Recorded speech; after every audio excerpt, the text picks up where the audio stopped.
Okay guys, we're very fortunate today to have with us a good friend and excellent speaker, Kirsten Jackson, who is the Roadrunner. Kirsten is today going to teach us how to tap into our unconscious mind or subconscious mind and find out how we can create positive and real world positive change in our mind, in our lives. And she's going to show us that everyone has a blueprint to be able to do this within our minds. It's just a case of being able to tap into that. Now, Kirsten has completed 14 marathons, 50 half marathons, and she does about 5,000 kilometres a year running. So it's probably more than I do in my car. So, Kirsten has raced the London Marathon twice and qualified for a championship start. She's an elite level runner and run at national and state level. She's also a qualified health coach, personal trainer and NLP practitioner. Not only is she a runner, a mum of 2 children, but she's also an artist and has exhibited worldwide and here in Australia. She's a master at reprogramming your mind, and one of the things that she does is hypnotherapy, but she has promised not to hypnotise anyone here today, maybe to act like a chicken or any of that sort of stuff. He's told me I have to hypnotise everyone to do what he says. Okay. And she's not very good at telling jokes, so we're not expecting any rip-roaring jokes out of her today, so we'll keep the jokes to me. Okay, so please welcome Kirsten. Thank you. Thanks, guys. Alright, well, thanks a lot for having me here today. What I'm going to be sharing with you today, you might already have heard of some of this before, or you may not have, and I might be reminding you of some things that you know, and I might be teaching you some tools that you've never heard of. What I've learned over the last 10, 20 years to try and improve myself as a runner is a lot of the power that we have is in the mind. Because I got to a point where I was physically doing as much as I could, but I still wasn't getting the results that I wanted in my life. So I went away and I studied hypnotherapy, which is about tapping into your unconscious mind, and I also learned neuro-linguistic programming, which I don't know if you've heard of it, but it's about using language to reprogram your mind and your thoughts that you're having and the language that you're using every day.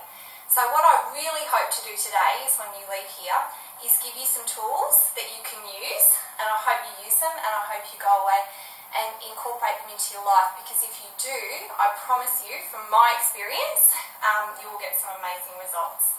So what I do before I go through and give you all these tools and how to use them and what to do when you go home is I'm going to go back to my first memory when I was a child, because I think what happens is in life, I've got 3 areas that I will cover with you, is we either have reasons or results. So you'll have a reason why you've achieved something or you haven't achieved something, and most people have a whole lot of excuses why they haven't got the result they want.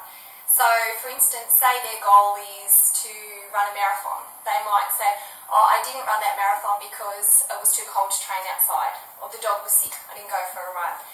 They might have the excuse for, it's my dad's fault, he didn't drive me to training, or there's always a reason. We can always find an excuse why we haven't found the results that we want.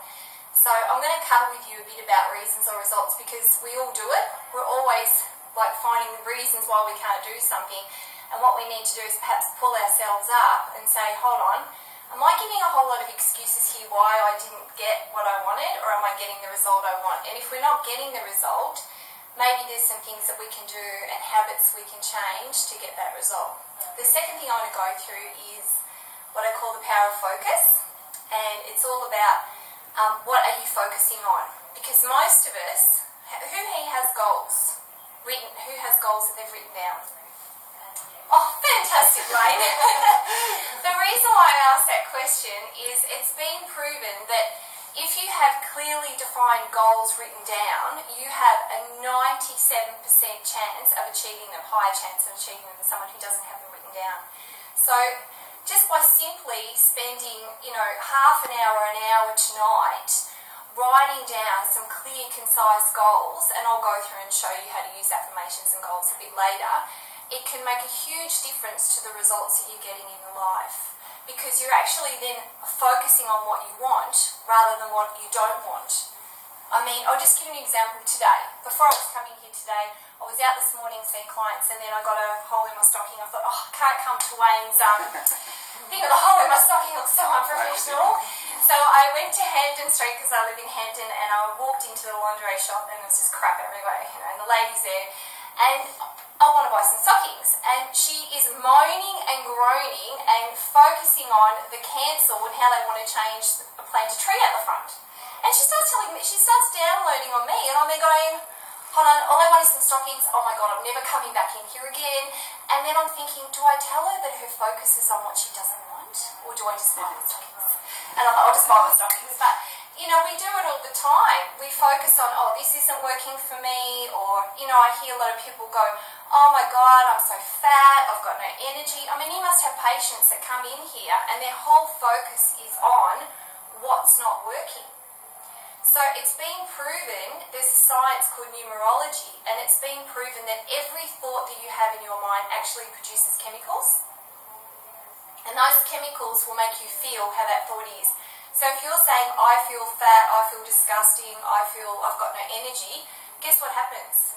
You're actually going to produce the chemicals to feel that way, and it becomes a cycle.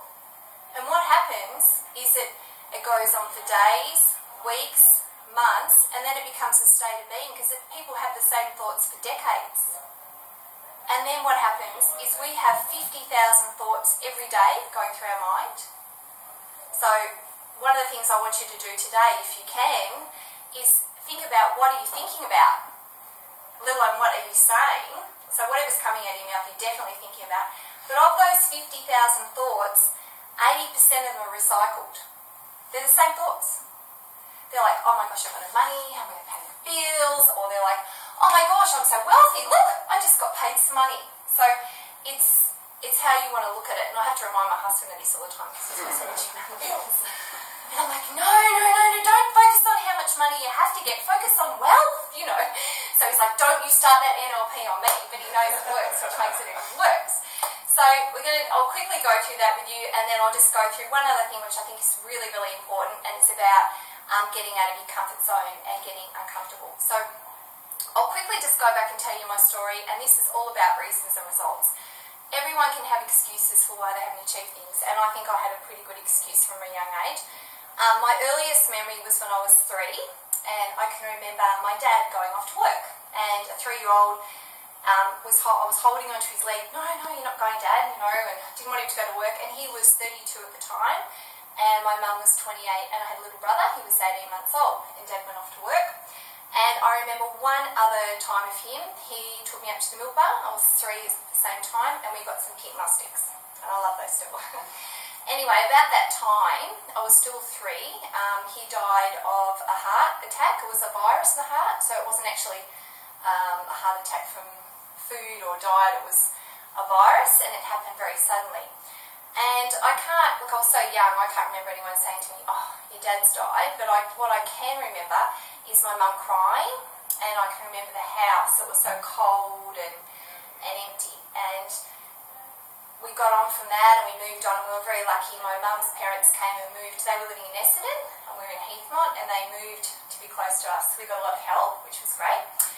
And the next significant event happened when I was 12.